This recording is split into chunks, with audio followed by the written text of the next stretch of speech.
In a rain-slick America evening, under the glaring lights of a television studio, a calm old fighter was about to face a different kind of opponent. What began as a simple interview turned deadly not in violence, but in ideology when a master provocator used faith itself as a weapon.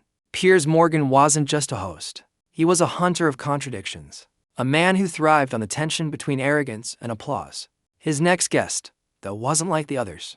Chuck Norris wasn't your typical celebrity interviewee. For decades, he had been a martial arts world champion, a military trainer, and the face of unshakable discipline. When Morgan's line of questioning turned from polite curiosity to open contempt, he had no idea he was walking into a different kind of arena. Norris, unmoved by mockery, countered not with anger, but with truth, each calm word striking harder than any punch. His response would ripple far beyond the studio, sparking reflection where Piers had hoped for outrage. What began as a televised ambush became something no one expected, a lesson in strength that transcended combat, and the glittering towers of London's media district would never quite sound the same. After the night, Chuck Norris reminded the world what faith really means. Before we jump back in, tell us where you're tuning in from. And if this story touches you, make sure you're subscribed because tomorrow I've saved something extra special for you. The lights of London gleamed through the rain-streaked windows of the towering broadcast center, a beacon of media power against the darkening evening sky. Inside Studio 7, the final preparations for Piers Morgan tonight unfolded with practiced precision. Camera operators adjusted their equipment. Makeup artists darted between guests and production assistants murmured into headsets, orchestrating the invisible machinery behind television's polished facade. In the green room, Chuck Norris sat alone, eyes closed in what might have been mistaken for meditation. At 79, the martial arts legend carried himself with the same measured dignity that had defined him for decades. No entourage surrounded him. No publicist hovered nearby. Chuck had arrived early, thanked each staff member by name, and now waited with the patient calm of a man comfortable in his own skin. 5 minutes, Mr. Norris, a young assistant, called from the doorway. Chuck opened his eyes and nodded. Thank you, Sarah. 3 doors down the hallway. Producer Emma Cole watched the studio monitors while juggling last-minute script changes. At 34, she built her reputation on crafting television that captured attention, sometimes through controversy, other times through unexpected moments of authenticity. Tonight's booking of Chuck Norris had been her idea, a cultural icon whose quiet faith stood in stark contrast to Piers' aggressive skepticism.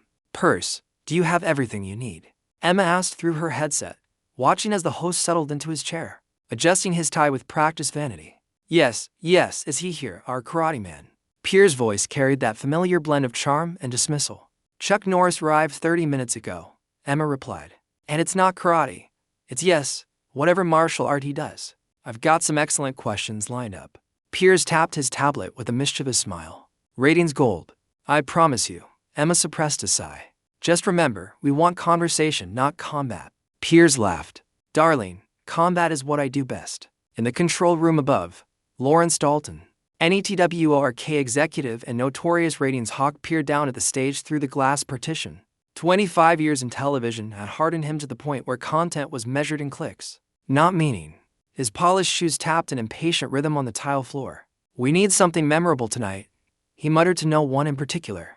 The numbers have been flat for weeks. The floor manager signaled to minutes to broadcast as Chuck Norris was escorted onto the set. The studio audience, 200 strong, rippled with recognition. Phones lifted to capture the moment as whispers spread, many remarking not on his fame, but on his unexpected modesty. Chuck wore a simple dark blue button-up and khakis, his only concession to celebrity. The well-worn championship watch on his wrist. Mr. Norris, such an honor. Piers extended his hand. Camera ready, smile in place. I was just telling our producer I've been looking forward to this chat. Thank you for having me, Chuck replied, his grip firm but not showy. His Texas accent carried the warm comfort of authenticity. As they took their seats, cameraman Ben Wilson adjusted his frame, capturing the contrast between them. Piers in his tailored suit, leaning forward with the eager tension of a predator. Chuck settled back, shoulders relaxed, hands resting lightly on the chair arms. Ben had filmed over 3,000 interviews in his 15 years behind the lens. He developed an instinct for the moments that mattered. When personalities collided, when facades cracked, something in the air tonight made him shift his stance, adjusting for what his intuition told him might be more than the usual exchange. 30 seconds, called the floor manager. In the audience, a diverse crowd settled, some fans of Chuck, others devoted viewers of Piers' confrontational style. Among them sat a young seminary student beside a cynical tech entrepreneur, a retired boxing coach next to a fashion blogger. They had come for entertainment, maybe controversy, not realizing they would witness something altogether different. And 5, 4, 3. The director counted down silently with her fingers. The show's dramatic theme music swelled, lights brightened, and cameras glided forward on their tracks as Piers faced the main camera with practiced intensity. Good evening and welcome to Piers Morgan tonight. Coming to you live from London. My guest this evening needs little introduction. Martial arts champion, action film star, internet meme sensation, and outspoken Christian Chuck Norris. The audience applauded as the camera panned to Chuck, who nodded with a small smile. So, Chuck, Piers began as the applause faded. You've been many things in your remarkable life world. Karate champion, Hollywood star, author, even an internet phenomenon. But behind all that is something you've always maintained is your foundation, your Christian faith. Chuck nodded. That's right. You've been quoted saying that your faith is what centers you. That's quite old-fashioned in today's world, isn't it? Piers' tone was light, but those who knew him recognized the familiar opening gambit disarming before challenging. I don't see truth as something that goes in or out of fashion, Chuck replied. His voice was quiet but carried effortlessly. What matters doesn't change with the times. Piers smiled. But surely how we understand the world has changed. Science advances. We discover new things that challenge old beliefs. Science tells us how. Chuck said. Faith helps us understand why. I've never seen them as enemies. The exchange continued smoothly, touching on Chuck's career, his martial arts philosophy, and even the famous Chuck Norris facts that had become internet lore. The audience laughed at the right moments, and Emma, watching from the production booth, began to relax. Perhaps tonight would be the easy conversation she'd hoped for. But 15 minutes in, Piers shifted in his chair, and Emma recognized the telltale signal of the host moving in for what he considered the real meat of the interview. Let's talk about something that's always fascinated me about you, Piers said, his tone dropping to what the production team called his serious voice. You're someone who's achieved extraordinary physical prowess. You've literally fought your way to the top of your field.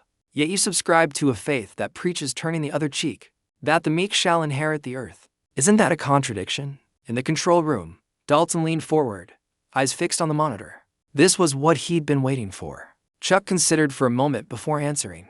Strength without compassion is just violence, he said. And compassion without strength is just sentiment. True power comes from having both. But your faith asks you to submit, Piers pressed, to bow to a higher power. Doesn't that undermine the self-reliance that made you a champion?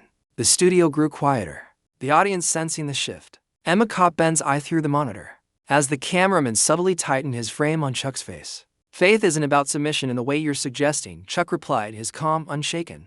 It's about recognizing there's something greater than ourselves. That doesn't make us weaker.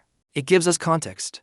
Piers smiled, but it didn't reach his eyes. Context is one thing, but you believe in miracles and divine intervention. As someone who's achieved so much through discipline and hard work, how do you reconcile that with the idea that some invisible hand is guiding events? Emma pressed her headset closer to her ear. This was becoming exactly what she'd worried about, Piers steering from interview to interrogation. She glanced at Dalton, expecting to see concern. But the executive was watching with evident satisfaction, already calculating the social media response. Chuck didn't immediately answer. His pause wasn't one of uncertainty, but of consideration. A fighter reading the space between moves. The audience shifted, some uncomfortable with the challenge, others eager for confrontation. You know, Piers, Chuck finally said, before we go further down this road, I'd like to ask you something. Of course, Piers replied, surprised by the reversal. What are you actually searching for in this line of questioning? The directness of it caught Piers off guard, the audience murmured. Emma held her breath. Piers recovered quickly. I'm simply trying to understand how someone of your accomplishments reconciles faith with personal achievement. I think you're asking about something deeper, Chuck said, voice still level, but somehow more present. And I'm happy to have that conversation. But let's be honest about what we're really discussing. For a brief moment, the polished veneer of the broadcast seemed to thin, revealing something more authentic beneath. The studio lights still blazed, the cameras still rolled, but something fundamental had shifted. A subtle transfer of control that few could name, but everyone could feel. Piers Morgan, never one to see the narrative, leaned forward with a smile that didn't quite disguise his recalibration. Very well, Chuck. Let's talk about your faith not just as a personal belief, but as you see it influencing strength, achievement, and power. What do you say to those who view religion as a crutch for the weak, rather than a source of real power? The question hung in the air. Charged with challenge, Chuck met Piers' gaze steadily, neither defensive nor aggressive. The silent moment stretched just long enough for everyone to feel its weight. I say, Chuck replied quietly, that they might be confusing what true strength really is. In the control room, Dalton made a small gesture of approval. In the audience, phones lifted higher.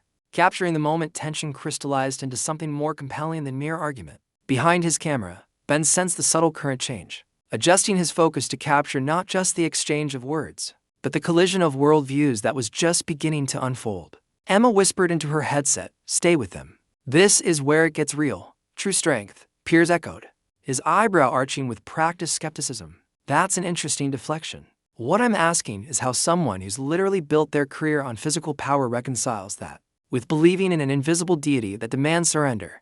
The studio lights seemed to intensify, casting sharper shadows across the stage. In the production booth, Emma Cole tensed, recognizing Piers' shift into what the crew called his prosecutorial mode.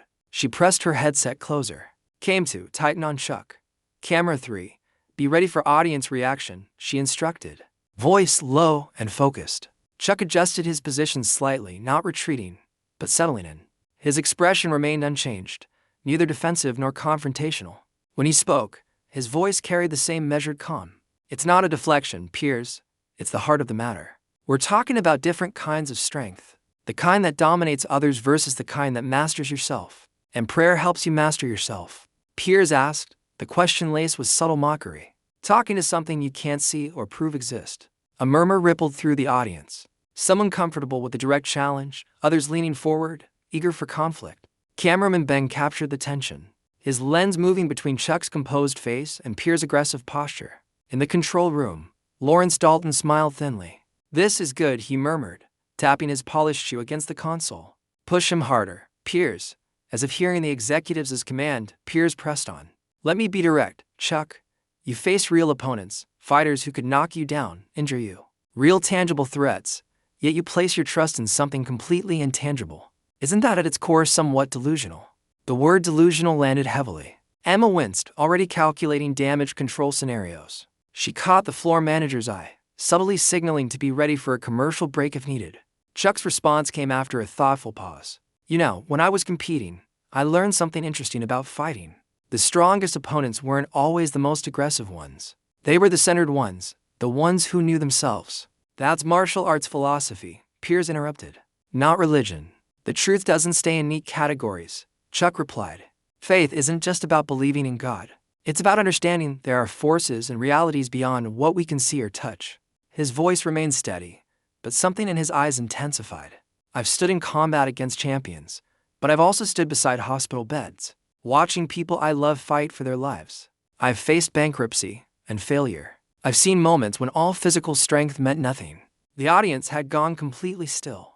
Even the usual shuffling and whispers had ceased. In those moments, Chuck continued, "What matters isn't how hard you can punch. It's how deeply you can trust, how fully you can surrender to something beyond yourself." Piers sensed the audience's engagement, shifting the energy in the room.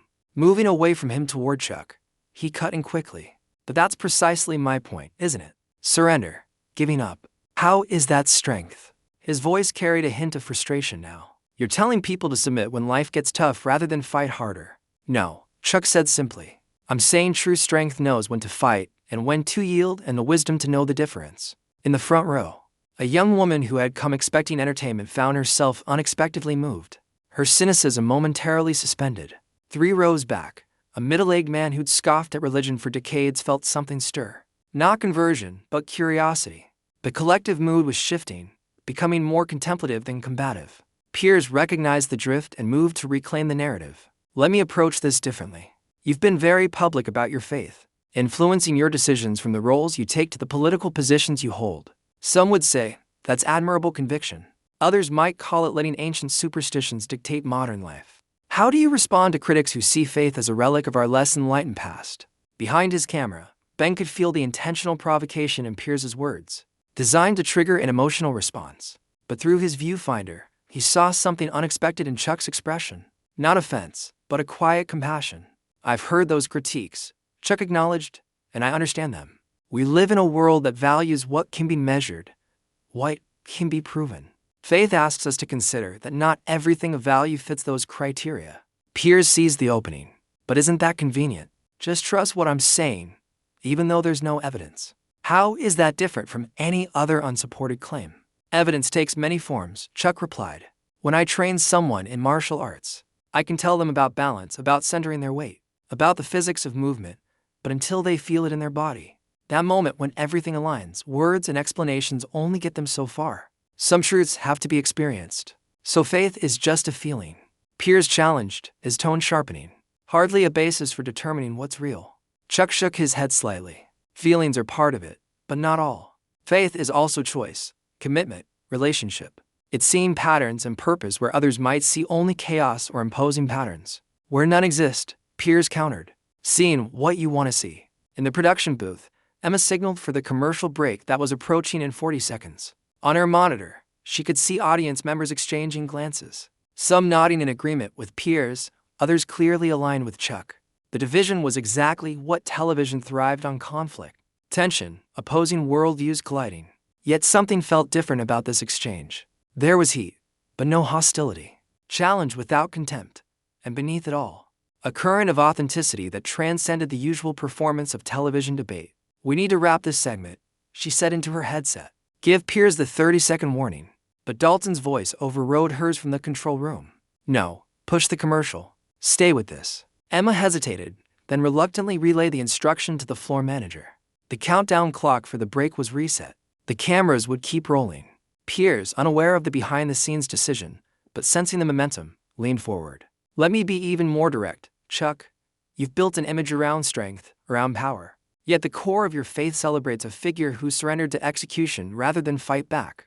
How do you reconcile worshiping what many would see as weakness? The question crossed a line from intellectual challenge to personal provocation. Even those who had been enjoying the verbal sparring sensed that Piers had pushed into territory that transcended television debate. Telling and preparing this story took us a lot of time. So if you are enjoying it, subscribe to our channel. It means a lot to us. Now back to the story. Chuck didn't immediately respond. His expression remained calm, but something shifted in his posture. Not anger or defensiveness, but a subtle recalibration, like a fighter adjusting his stance. That question, he finally said, contains a fundamental misunderstanding of power. His voice had dropped slightly, not in volume, but in register, taking on a quality that commanded attention not by force, but by presence. The studio audience leaned in almost as one, sensing a pivot point in the conversation.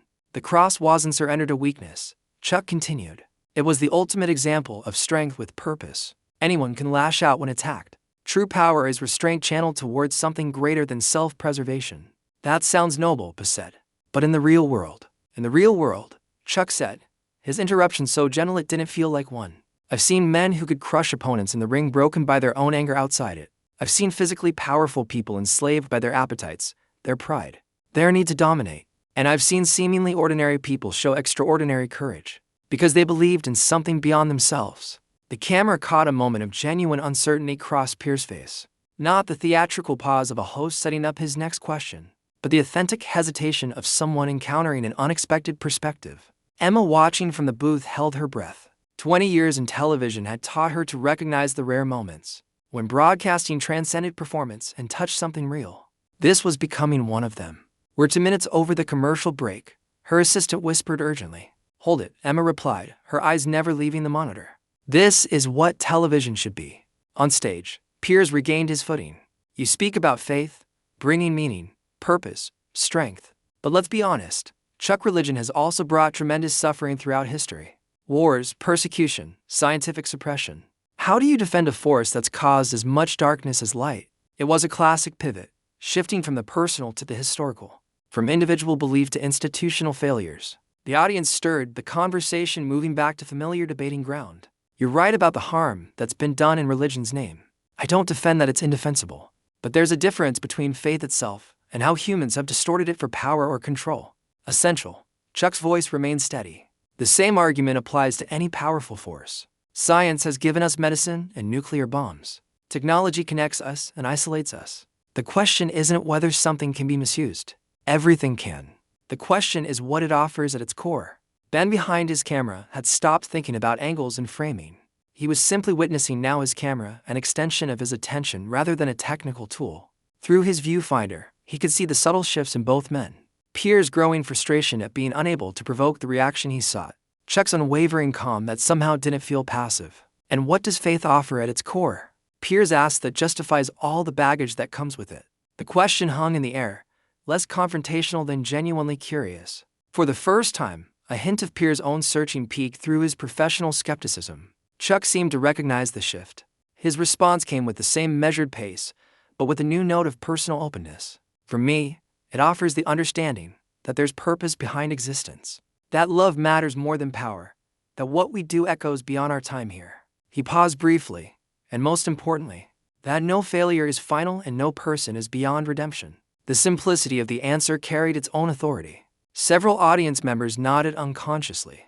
But you could believe all those things without the supernatural elements, Piers countered, though his tone had lost some of its edge. Without the miracles and dogmas and ancient texts, why the full religious package? Because without a source beyond ourselves, those beliefs become just preferences, Chuck replied. Beautiful ideas maybe, but ultimately arbitrary. If meaning is just something we invent rather than discover, it doesn't have the power to transform us. The conversation was delving deeper than either had anticipated, moving beyond the usual boundaries of television discourse. Even Dalton, watching from the control room, had stopped thinking about ratings and social media reactions. He was simply listening, caught up in an exchange that had transcended performance. "We need to break," Emma said into her headset, professional responsibility finally overriding her fascination. 1-minute warning, the floor manager signaled Piers, who nodded almost imperceptibly. "We'll continue this fascinating conversation after the break," he said, turning to the camera with practiced smoothness. "When we return, we'll explore how Chuck Norris's faith has shaped not just his personal life, but his public positions on controversial issues. Stay with us." The red recording light dimmed. The studio audience, released from the spell of the moment, erupted into chatter. Processing what they'd just witnessed, Piers leaned back in his chair. His expression, thoughtful as a makeup artist, darted in to touch up his appearance for the next segment. "That was unexpected," he murmured more to himself than to Chuck. "What were you expecting?" Chuck asked, his tone genuinely curious. Piers considered the question, then answered with uncharacteristic honesty. "More defensiveness, I suppose. Most people of faith get their backs up when challenged. Faith that can't face questions." Chuck replied simply, "Isn't faith worth having?" Across the studio, Emma Cole watched the two men on her monitor. The seasoned provocator and the centered believer seemed not the clash of opposites she'd anticipated, but something more nuanced emerging. The commercial played on air, but the real drama was unfolding in the quiet exchange that continued unbroadcast between segments. 90 seconds to air, her assistant called. Emma nodded, her attention still fixed on the monitor. "This is going somewhere unexpected," she said quietly. "Stay ready." The studio lights brightened as the floor manager counted down. 5 for his fingers completed the silent 3-1, as the on-air signal illuminated above the main camera.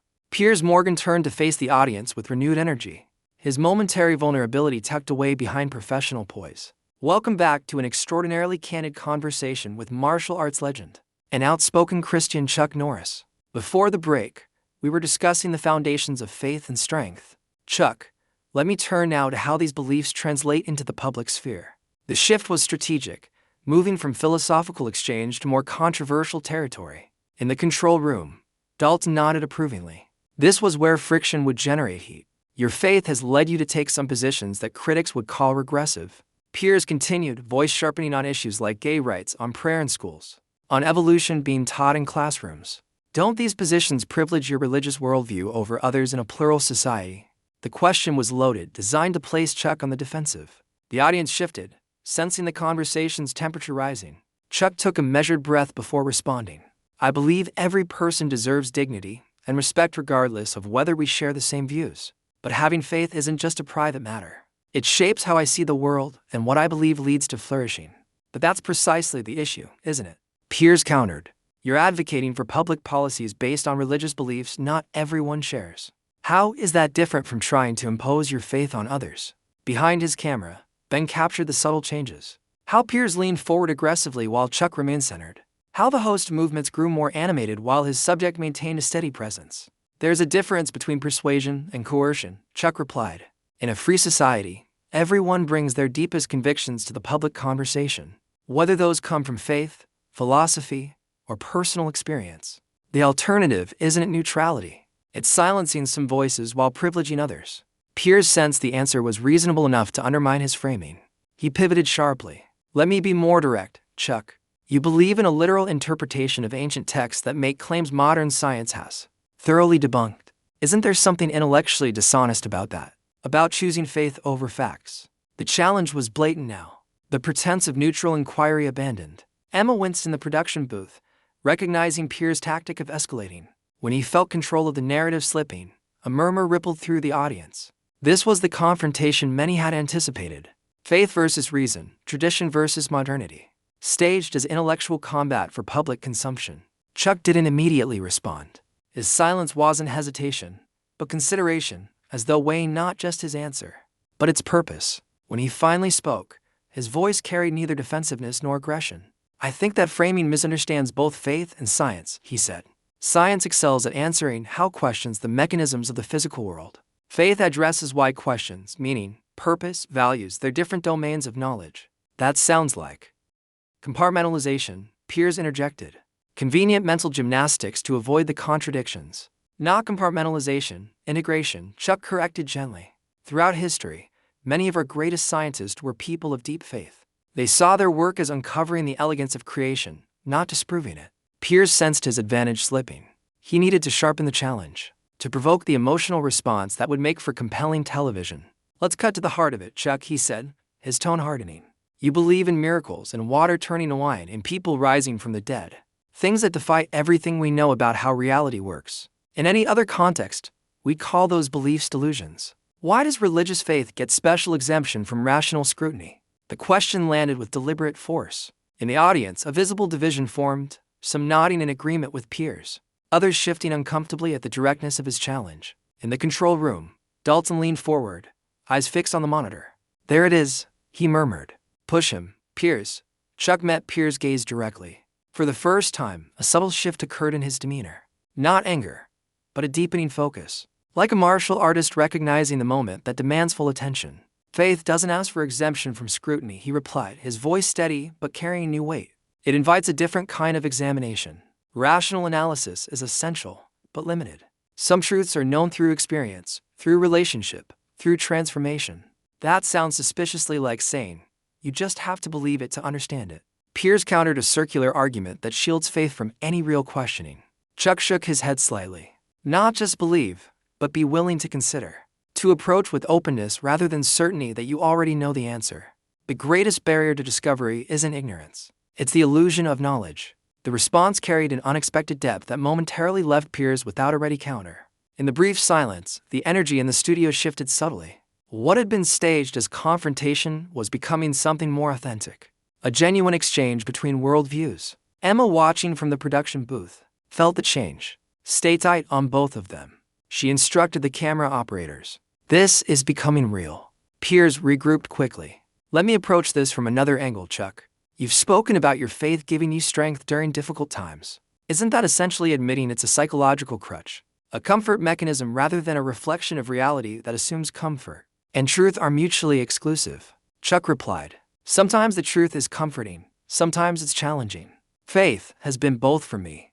Examples. Piers asked his interviewer's instinct, recognizing the opening for a personal revelation. Chuck paused, seeming to decide how much to share. When he continued, his voice carried a new note of personal openness. When my brother Willan was killed in Vietnam, faith didn't provide easy answers. It was a time of deep questioning, even anger. What faith offered wasn't an escape from grief, but a framework for walking through it. A trust that his life mattered beyond its ending. The personal disclosure changed the atmosphere. The audience stilled, drawn in by the glimpse of vulnerability from someone known for strength. I'm sorry about your brother, Piers said, his voice softening momentarily before he reasserted his challenge. But couldn't any belief system have provided that comfort? Why, specifically religious faith? Because what I needed wasn't just comfort, but truth. Not just the idea that one's life had subjective meaning to me, but that it had objective value beyond human opinion. That requires something transcendent, something beyond our preferences. Piers sensed the conversation moving into deeper waters than he'd anticipated. He pivoted back to more familiar ground. You've been very open about how prayer guides your decisions. But let me challenge you directly on this. When you pray, how do you know you're not simply talking to yourself? That the guidance you feel isn't just your own thoughts repackaged with divine authority? It was a fundamental question cutting to the heart of religious experience. In the audience, even those sympathetic to faith leaned forward, curious how Chuck would respond. That's actually a question people of faith ask ourselves, Chuck acknowledged. Discernment is part of the journey. But over time, you learn to recognize the difference between your own voice and something other, especially when the guidance runs counter to your natural inclinations or self-interest. That sounds subjective. Piers pressed, feelings, impressions, interpretations. Where's the solid ground? Chuck considered for a moment. Have you ever been in love, Piers? The question caught the host off guard. Yes, of course. I'm married. And how did you know it was love? That it was real? Could you prove it empirically? Measure it in a lab? That's different. Piers started, is it? Chuck asked gently. Some of the most important truths in our lives, love, beauty, meaning, value, can't be reduced to scientific measurement. Yet, we build our lives around them because we recognize their reality through experience. The analogy resonated through the studio. Several audience members nodded, finding in the comparison a bridge between the abstract theological debate and lived human experience. Piers, sensing the ground shifting beneath him, moved to reclaim the offensive. His tone hardened again, taking on the edge that had made him famous. Let me be blunt, Chuck. In an age of reason, of technological advancement, of scientific understanding, isn't religious faith simply a relic, a primitive explanation that should have been outgrown as humanity matured? The question was deliberately provocative, framed to position faith as archaic and Chuck as its outdated defender. In the control room, Dalton nodded approvingly. This was the kind of confrontation that drove engagement. But instead of being provoked, Chuck seemed to settle deeper into himself. When he responded, his voice carried neither defensiveness nor counter-aggression, but a centered conviction that seemed to expand to fill the studio. If faith were merely an explanation for natural phenomena, you'd be right, he said. But faith addresses fundamentally different questions than science. Not how the universe works, but why it exists at all. Not just how life evolved, but why it has value and meaning. Not just how brains produce consciousness, but why there is something it is like to be human. His words carried an unexpected weight that commanded attention not through volume or emotion, but through their inherent gravity. Even Piers, master of the interruption, found himself listening. The most fundamental human questions, Chuck continued, aren't scientific ones. Why is there something rather than nothing? Why does beauty move us? Why do we hunger for justice? Why does love matter? Science can tell us how our brains process these experiences, but not why they have meaning. The camera captured the subtle shift in the studio, the collective leaning in, the attention focusing not just on the clash of personalities, but on the substance of what was being exchanged. Piers, recognizing the need to reassert control, cut in with deliberate sharpness. But Chuck, let's be honest. Religion makes specific claims about reality that simply don't stand up to scrutiny. Miracles that violate natural law, divine interventions, answered prayers. Aren't these just comfortable fictions for people who can't face a universe that's indifferent to our existence? The question was pointed, almost contemptuous, a challenge not just to beliefs but to integrity, an accusation of self-deception. In the production booth, Emma tensed. He's going to hard, she murmured, concerned that Piers was crossing the line from rigorous questioning to outright dismissal. But Chuck's expression remained unchanged. Not offended, not defensive, simply present. He met Piers' gaze with steady calm. You know, Piers, he said, before I found faith, I would have asked the same questions. Skepticism is valuable. It keeps us from believing too easily, too uncritically. But there's a difference between healthy skepticism and the assumption that you already know the answer. And what answer have you found? Piers asked, a hint of genuine curiosity breaking through his confrontational stance. That reality is larger and more mysterious than our categories for it. Chuck replied, that consciousness isn't just an epiphenomenon of brain chemistry. That love matters in ways materialism can't explain. That beauty points to something beyond itself. He paused briefly, then continued with quiet intensity. I've experienced things in my life that defy conventional explanation. Not just feelings or impressions, but moments when the curtain between worlds seemed to thin. I don't expect those experiences to convince anyone else they're not meant to, but they transformed how I understand reality. The personal testimony shifted the energy again. Even those who didn't share Chuck's conclusions could recognize the authenticity behind them. Piers sensed the conversation veering away from debate toward testimony ground, where his skeptical challenges lost their bite. He needed to reclaim the offensive. Let me challenge you directly, Chuck, he said, his voice hardening again. You talk about love, about meaning, about purpose. But religious faith has also been used throughout history to justify hatred, violence, and oppression. The Crusades, the Inquisition, religious wars. Even today, We see violence and discrimination in religion's name. How can you embrace something with such a bloody legacy? The challenge was stark, a direct moral confrontation. The audience stirred, many having wondered the same thing. Chuck nodded, acknowledging the gravity of the question. When faith becomes entwined with power, with politics, with tribalism, it gets distorted, sometimes grotesquely. I don't defend those distortions. I mourn them. But judging faith by its worst expressions would be like judging science by atomic bombs, or medicine by its failures. But religion claims moral authority. Piers pressed. It positions itself as the arbiter of right and wrong. Doesn't that make its moral failures more significant? All worldviews make moral claims, Chuck countered. Secular philosophies have also been used to justify tremendous suffering. Think of the regimes built on explicit atheism in the 20th century. The question isn't whether ideas can be distorted for harm. They all can be. The question is what a belief system offers at its core. Piers sensed the conversation becoming more balanced than he wanted, an exchange of perspectives. Rather than the confrontation he'd sought, he decided to escalate further, to push past civility toward provocation. Let's be direct, Chuck, he said, voice taking on an edge of condescension. In the 21st century, isn't religious faith simply a form of delusion? A comforting fantasy for those who can't face reality as it is random, purposeless, without inherent meaning or divine plan? The question was deliberately inflammatory, positioning faith not just as mistaken but as pathological, a failure of rational thought. In the control room, Dalton smiled thinly. That's more like it, he murmured. This will get the reaction we need. But Chuck's response wasn't what either Piers or Dalton anticipated. Instead of bristling at the provocation, he simply regarded Piers with a look that held neither offense nor judgment, but a quiet understanding that seemed to reach beyond the immediate exchange. You know what I find interesting, Piers, he said, his voice carrying neither defensiveness nor counterattack. How quickly we dismiss experiences that don't fit our existing framework. How readily we assume that our current understanding of reality is complete. His calm in the face of provocation created its own gravity. The audience stilled, sensing that something important was unfolding. The belief that the universe is random, purposeless, without meaning. That's not a scientific conclusion, Chuck continued. It's a philosophical interpretation of scientific data.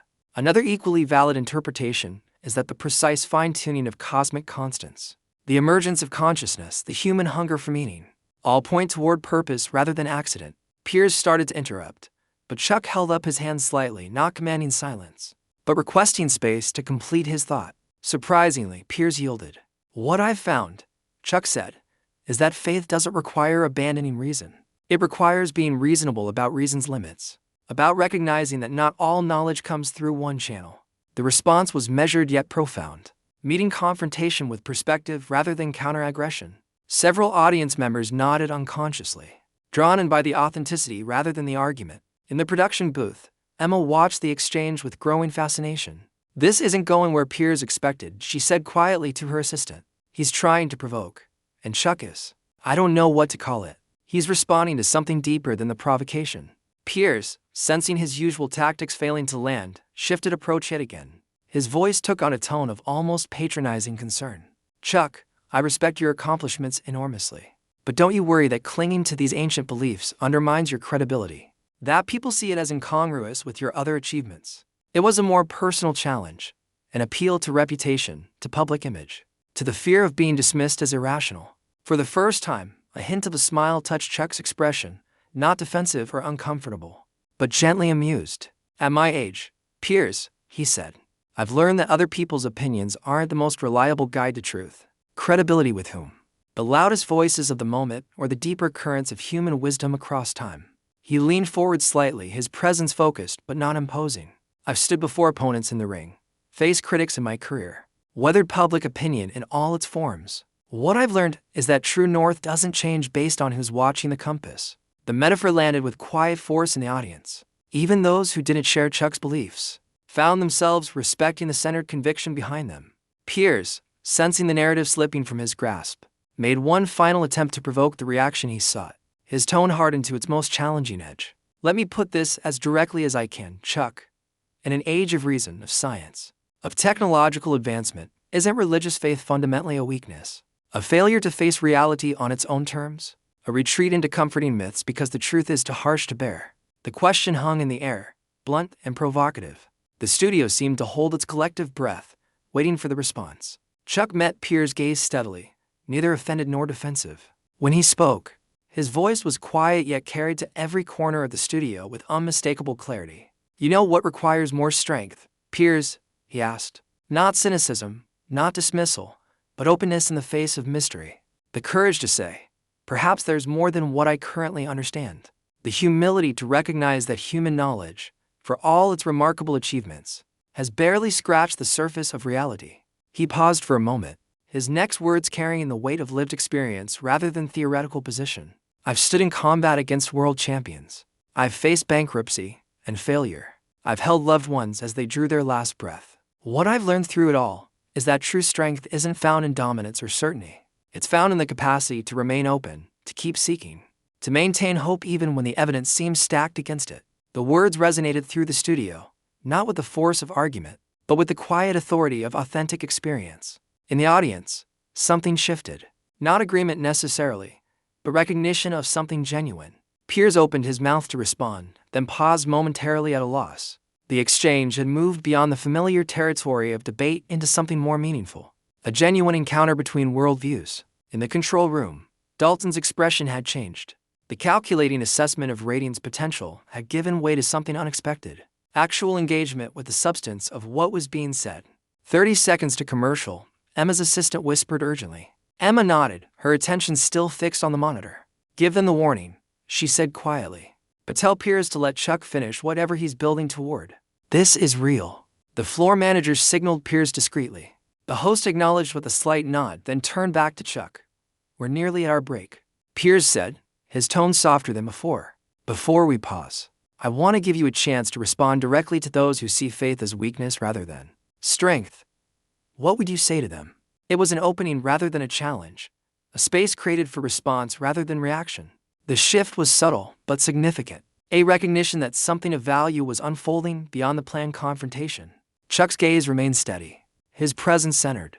As he prepared to answer, the studio fell into expectant silence, sensing that what would follow wasn't merely the next exchange in a debate, but something that might transcend the usual boundaries of television discourse altogether. What would I say to those who see faith as weakness? Hi, Chuck repeated the question thoughtfully, not rushing toward an answer. The studio lights cast a gentle glow across his features, revealing neither defensiveness nor eagerness to persuade, only a thoughtful presence, grounded in something deeper than the moment. I'd say that true strength often looks different than we expect. He began, his voice carrying a quality that somehow filled the studio without rising in volume. We live in a culture that often confuses dominance with power, that celebrates the loudest voice, the most aggressive stance, the uncompromising certainty. In the control room, Dalton had stopped checking the ratings monitor. His attention was fixed solely on Chuck's words, his usual calculated detachment giving way to genuine engagement. But in my experience, Chuck continued, the strongest people I've known aren't those who never doubt, never question, never struggle. They're those who remain open in the face of uncertainty, who maintain hope when circumstances suggest despair, who choose compassion when retaliation would be easier. The camera caught the subtle changes in Piers' expression, the professional skepticism momentarily suspended, replaced by attentive listening. Not agreement, but the rare gift of genuine consideration.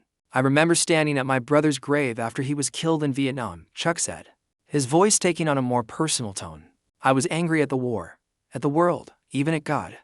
All my physical strength, all my training, all my discipline, none of it could bring him back or make sense of his loss. The audience was completely still now, drawn into the unexpected vulnerability from someone known primarily for his strength. Even the usual shuffling, the quiet coughs and whispers had ceased. In that moment, what looked like faith from the outside probably felt more like desperate hope, a choice to believe that one's life mattered beyond its ending, that his sacrifice meant something in a larger story than I could see. Chuck's gaze was steady, but reflective, present in the studio, yet simultaneously reaching back across decades of lived experience. That wasn't weakness. It was the hardest kind of strength. The strength to trust when every circumstance argued against it. Faith is uncertainty, Chuck continued.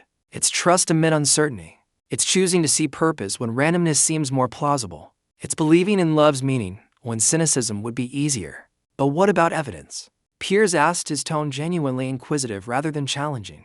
Isn't belief without evidence itself a kind of surrender? Chuck considered the question. Evidence takes many forms, he replied. Science deals beautifully with questions of mechanism, how things work, what causes what. But our deepest human questions aren't about mechanism. They're about meaning, purpose, value, questions science wasn't designed to answer. He leaned forward slightly, his expression thoughtful. Let me share something personal, Piers. Something I don't often talk about publicly. The audience leaned in almost as one, sensing something authentic emerging beyond the usual boundaries of television discourse. 20 years ago, I was in a small hospital in East Texas, sitting beside my mother's bed as she was dying of cancer, Chuck said, his voice steady but carrying the weight of memory. The doctors had given her hours. The family had gathered. Everything medical science could offer had been exhausted. That night, alone in the room with her, I prayed not the casual prayer of routine, but the raw prayer of desperation. I didn't demand a miracle. I simply asked for peace for her and for our family. What happened next doesn't fit neatly into categories of natural or supernatural. My mother, who had been unresponsive for days, opened her eyes and looked at me with complete clarity. She smiled and said, "I can see them, Carlos. They're waiting for me." Then she described in vivid detail family members who had passed away years before, some she hadn't spoken of in decades. She was completely lucid, completely present, more herself than she had been in months of illness. For nearly an hour, she spoke with perfect coherence about what she was seeing, about her life's journey, about her confidence in what was coming next. Then she closed her eyes, smiled peacefully, and was gone. Medical science might explain this as the firing of dying neurons, as chemical reactions in a fading brain, Chuck acknowledged. And that may be part of the truth. But sitting there witnessing her transformation from confusion to clarity, from fear to peace, it felt like a moment when the curtain between worlds grew thin. Piers, genuinely affected by the account, asked gently, "And if that comfort comes from a beautiful illusion rather than reality, that's the question, isn't it?" Chuck replied, not evading the challenge, but meeting it directly. But here's where faith and reason find common ground. Both ask us to form our beliefs based on the total evidence available to us, not just the evidence that fits our preferred conclusion. In the production booth, Emma watched in fascination as something rare in television was unfolding, a conversation that had transcended performance and touched authenticity. Piers, who had built his career on confrontation, found himself in unfamiliar territory, genuinely engaged rather than strategically challenging. You face physical challenges most people can't imagine. How does that physical discipline relate to what you're describing as spiritual strength? They're more connected than most people realize, Chuck said. In martial arts, true mastery isn't about dominating opponents through superior force. It's about finding your center physically and mentally and operating from that place of balance. You can remain calm amid chaos, present amid distraction. You learn to use the energy directed against you rather than merely opposing it. And that translates to spiritual life. Precisely. Faith at its best isn't about rigid certainty or blind acceptance. It's about finding your center in something beyond yourself, a foundation that holds steady when circumstances change. You make faith sound almost rational. Piers observed genuine surprise in his voice. The loudest voices rarely represent the depth of any tradition. Chuck replied, "Faith has a rich intellectual history that's often overlooked. But ultimately, faith isn't merely intellectual assent to propositions. It's trust expressed through action, through how we live. In that sense, it's more like love than like accepting a scientific theory. You can understand love conceptually, but you only truly know it by experiencing it, by practicing it." Piers, transformed by the exchange, asked his final question. "After all, you've experienced what would you say matters most? What endures when everything else fades?" Chuck was quiet for a moment. When he spoke, his voice carried the weight not of doctrine, but of lived experience. "Love," he said simply. Not the fleeting emotion, but the enduring commitment. The choice to value others flourishing alongside your own. To extend compassion even when it costs you. To forgive when justice alone would deny it. In my experience, everything else eventually reveals its impermanence. Titles tarnish. Fame fades. Wealth offers diminishing returns. Physical strength inevitably declines. But the capacity to love and be loved, that's what gives life meaning across all its seasons. And that, Chuck said quietly, is what faith ultimately points toward, not rules or restrictions, not judgment or division, but the understanding that love is the force that created and sustains everything. In the control room, Dalton sat completely still. In the audience, the usual shuffling had given way to attentive silence. Not the awkward pause of television, but the authentic stillness of recognition. Piers found himself momentarily speechless, not in defeat, but in genuine respect. "Thank you, Chuck," he said simply, for reminding us that the most important conversations aren't about winning or losing, but about understanding. The red recording light dimmed. "We're in commercial."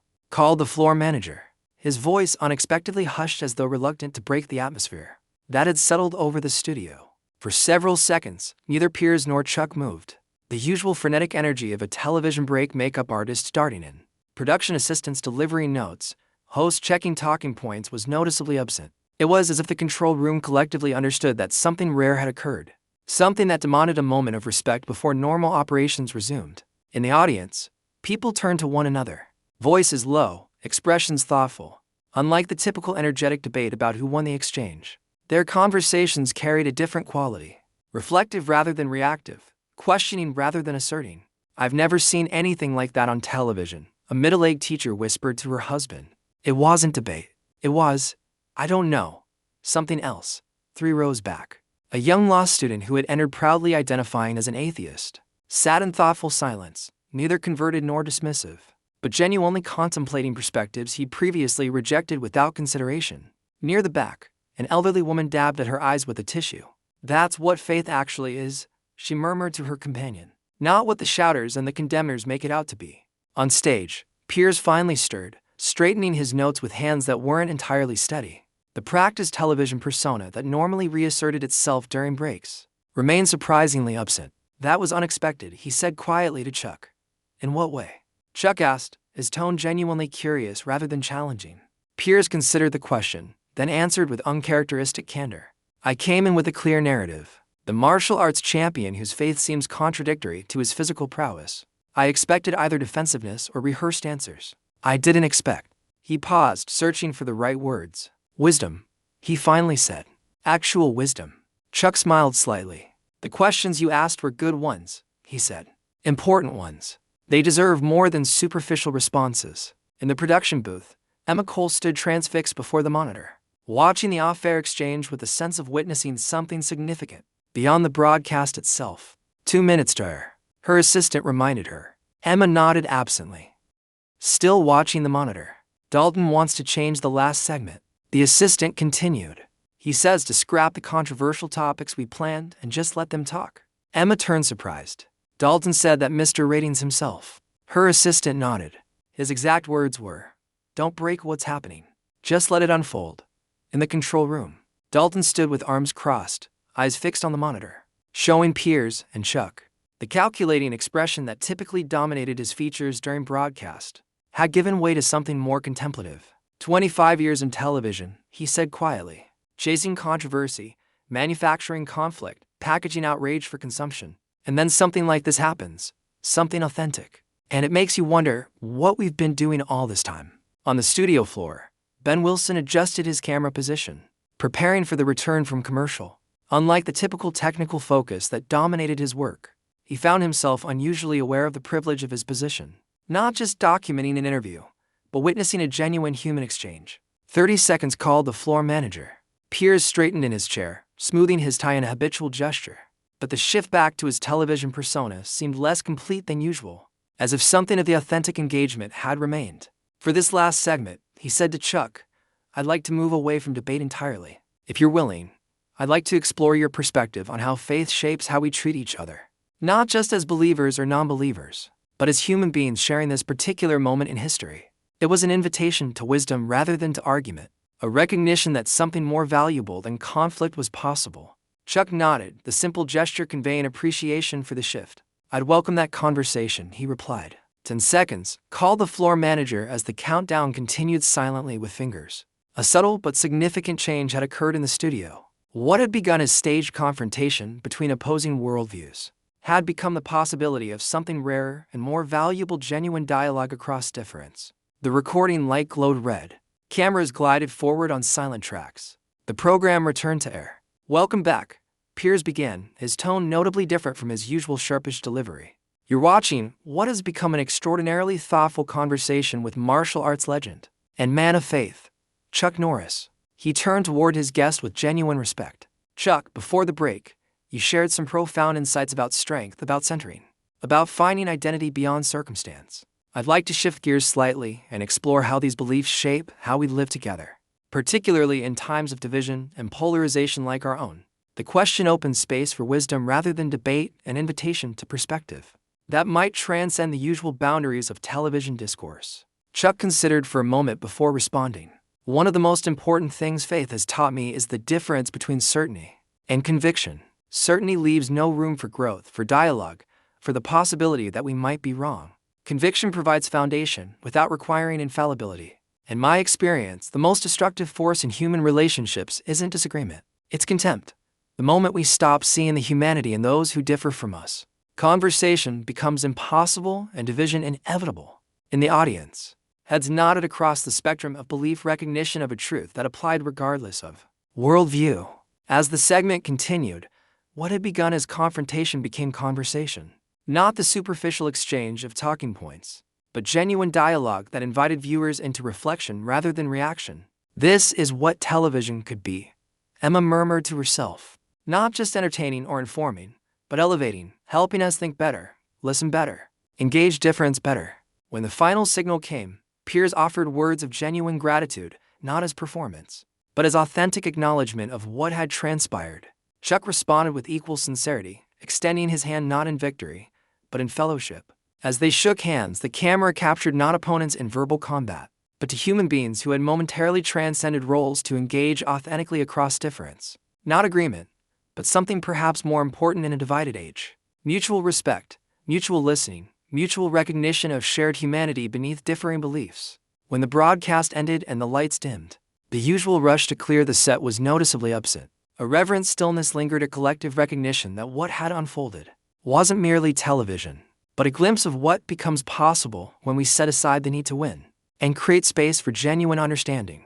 And in that quiet recognition lay perhaps the most powerful testament to what had transpired. Not victory, not defeat, but the reminder that beneath all our debates and divisions lie shared questions, shared humanity, shared search for meaning that transcends the boundaries we construct between us. The morning after the broadcast, Emma Cole's phone wouldn't stop buzzing. Emails, texts, social media notifications, all responding to what viewers had taken to calling the Piers Chuck moment. She sat in her London flat, coffee cooling beside her, scrolling through messages with growing amazement from a network executive in New York. Whatever just happened on your show, we need more of it. Ratings through the roof. But more importantly, music no drop off during the deep parts from a journalism professor in Toronto, showing my media ethics class what television can be at its best. Thank you for not cutting to commercial when authentic exchange was happening. From a viewer in Manchester, I've never seen anything like that on TV. Not shouting or scoring points. Actual wisdom. Actual listening. More please. Across the ocean, 7 hours behind London time, cameraman Ben Wilson woke to similar reactions. His phone had exploded overnight with messages from colleagues, from friends, even from professionals he'd never met, but who had tracked him down through industry connections. Your camera work captured something rare, wrote a veteran filmmaker. Not just the words, but the presence behind them, the stillness, the authenticity. Masterful. Ben smiled at the praise, but knew it wasn't about technique. The quality of the footage had come not from technical skill, but from genuine witnessing, from being present to something authentic rather than merely documenting performance. In the network's analytics department, researchers stared at unusual data patterns. Unlike typical controversial segments that generated immediate social media reaction and then quickly faded, the Piers Chuck conversation was demonstrating remarkable staying power. Clips were being shared not just for outrage or entertainment, but for substance, viewers engaging with the content rather than merely consuming it. Look at this retention curve, observed the head analyst, pointing to her screen. People aren't just watching the explosive moments. They're watching the reflective ones, the thoughtful ones, the quiet ones. That never happens. Her colleague nodded, equally surprised. And the sharing pattern is different, too. Not just look at this crazy moment, but listen to this perspective, or this made me think differently about the data. Reflected something the analyst rarely saw. Content that invited reflection rather than reaction, engagement rather than mere consumption. In his downtown apartment, Lawrence Dalton, network executive and notorious ratings hawk, sat before his laptop reading responses with uncharacteristic thoughtfulness. 25 years in television had trained him to think of content as product, of controversy as currency, of division as profitable. Yet, what had happened in that studio had challenged assumptions he hadn't even recognized he held. His phone rang. The network president calling from New York. "I've just watched the segment," the president said without preamble. 3 times, actually. "What happened in that studio, Dalton?" "It wasn't what we expected, but it was remarkable. It was real," Dalton replied simply. "Not performed, not packaged, just authentic." The word hung between them, a quality so rare in television that it stood out like a solitary candle in a darkened room. "We need to rethink some of our assumptions," the president said finally, "about what audiences want, about what television can be." Meanwhile, in a coffee shop 3 miles from the studio, two audience members who had witnessed the broadcast in person happened to recognize each other. "You were there, too?" the young law student asked the middle-aged teacher. "I can't stop thinking about it." "Me neither," she replied. "It wasn't what I expected at all. I came thinking I'd see Piers demolish another guest or the guests get defensive. Instead, it was, I don't know, something else." They found themselves talking for over an hour. Strangers connected by the shared experience of witnessing something authentic, something that had transcended the usual categories of entertainment or information to touch something deeper. Across social media platforms, clips from the conversation were being shared with comments that reflected genuine engagement rather than mere reaction. "I don't share his specific beliefs, but his perspective on strength, on centering, on finding identity beyond circumstance that resonates regardless. The distinction between certainty and conviction blew my mind. One leaves no room for growth. The other provides foundation without requiring infallibility." When he spoke about faith, teaching him that his value doesn't rise or fall with success or failure, with public opinion or private struggle, that hit me hard. Who doesn't need that perspective? Unlike typical viral content that generated heat without light, these exchanges reflected thoughtful engagement across different viewers, finding value in perspective regardless of whether they share the specific beliefs behind it. In his hotel room, preparing to fly back to his Texas ranch, Chuck Norris sat quietly, reviewing some of the responses that had been shared with him. Unlike many celebrities who measured impact through adulation, Chuck found himself most moved by messages that reflected genuine engagement rather than mere agreement. "Your perspective challenged assumptions I didn't even realize I held. I still don't share your specific beliefs, but I have a different understanding of what faith can be at its best. The way you spoke about strength coming from centering rather than from dominance, that's changing how I think about power, about leadership, about what it means to be strong. When you distinguish between certainty and conviction, something clicked for me. It's possible to hold beliefs strongly without the brittleness that leads to division." Each message reflected not conversion, but consideration, not adopting Chuck's specific position, but engaging with perspective beyond existing frameworks. And in that engagement lay the possibility of growth, not through agreement, but through the expansion of understanding. In the studio, where it had all unfolded, preparations were underway for the next broadcast. Crew members moved with their usual efficiency, adjusting lights, checking sound levels, preparing teleprompters. But beneath the familiar routines ran an undercurrent of something different, a sense that what had happened in that space had shifted something, had reminded everyone involved of possibilities beyond the usual formats and formulas. "Did you watch it when it aired?" a lighting technician asked his colleague. "Twice," she replied. "Once live, then again online. It wasn't just good TV, it was, I don't know, something I needed to hear without realizing I needed it." In his office, preparing for the next night's broadcast, Piers Morgan sat reviewing notes with unusual thoughtfulness. The experience had affected him more deeply than he had anticipated, challenging not just specific positions, but his entire approach to public discourse. His producer entered with the day's analytics. "The numbers are remarkable," she reported. "Not just viewership, but engagement. People didn't just watch, they connected. They're still talking about it 24 hours later." Piers nodded, only partially listening. His attention was focused on a message that had arrived that morning, not from a network executive or industry colleague, but from a viewer who had been moved by what she witnessed. "I've watched you for years," she wrote, usually for the confrontation. "It reminded me that beneath all our debates and differences lie the same fundamental questions. What matters? What lasts? What gives life meaning? Thank you for creating space for something deeper than argument." The message captured something Piers had been feeling since the broadcast, a recognition that perhaps his greatest contribution might not be in winning debates, but in creating space for genuine exchange, for conversation that elevated rather than divided. His phone buzzed with a text from Dalton. "Network wants a follow-up segment, not with Chuck specifically, but with that same approach, authentic conversation across difference. Can you develop a proposal?" It was a remarkable pivot recognition from leadership that perhaps the formulas that had guided programming weren't capturing everything of value, that audiences might be hungry for something beyond conflict and controversy. At his ranch in Texas, Chuck Norris stood on his porch watching the sun rise over distant hills. His phone had been buzzing constantly with messages from friends, from Fans from industry contacts, from viewers moved by the exchange. His wife joined him on the porch, coffee cup in hand. Still thinking about the interview, she asked. Chuck nodded. Not about what was said exactly, but about what happened in that studio. The moment when performance fell away and something real emerged. When conversation became not about winning or losing, but about understanding. Do you think it will change anything? His wife asked. One conversation amid so much noise. Chuck considered the question, his expression thoughtful. I don't know, he acknowledged. But I believe in ripples, and small actions that create larger effects over time. In the power of example to remind us of possibilities we've forgotten. As he spoke, his phone buzzed with another message, this one from a viewer who identified as spiritual, but not religious. I expected to disagree with everything you said. Instead, I found myself nodding along with much of it. Not because I share your specific beliefs, but because the wisdom transcended the particular framework. Thank you for reminding me that truth appears in many forms. That wisdom isn't confined to any single tradition.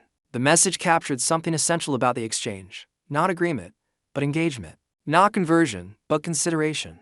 The recognition that value can be found in perspective regardless of whether one shares the specific beliefs behind it. And in that recognition lay perhaps the most powerful legacy of what had transpired. Not a format change, not a viral moment, but a reminder that beneath the noise and divisiveness that often dominate public discourse still runs the possibility of genuine connection. That wisdom still speaks quietly, but persistently amid all the shouting. That what ultimately matters isn't who wins the argument, but how we treat each other along the way. And in that reminder, subtle but significant, quiet but persistent, lay hope not for a world without difference or disagreement, but for one where difference becomes opportunity rather than threat, where conversation serves not to defeat but to understand, where strength is measured not by dominance but by the capacity to remain open in the face of difference, to listen with curiosity rather than defensiveness, to recognize that none of us has the final word on truth, not the end of debate but its elevation, not the absence of conviction but its ennobling, not agreement on all things, but respect amid difference. The recognition that beneath all our debates and divisions lies our shared humanity, our shared questions, our shared search for meaning that transcends all the boundaries we construct between us. Up next, we have 2 more incredible stories that are waiting for you. Just click the image you want to watch and it will take you there. If you enjoyed this video, make sure to subscribe. It would mean a lot.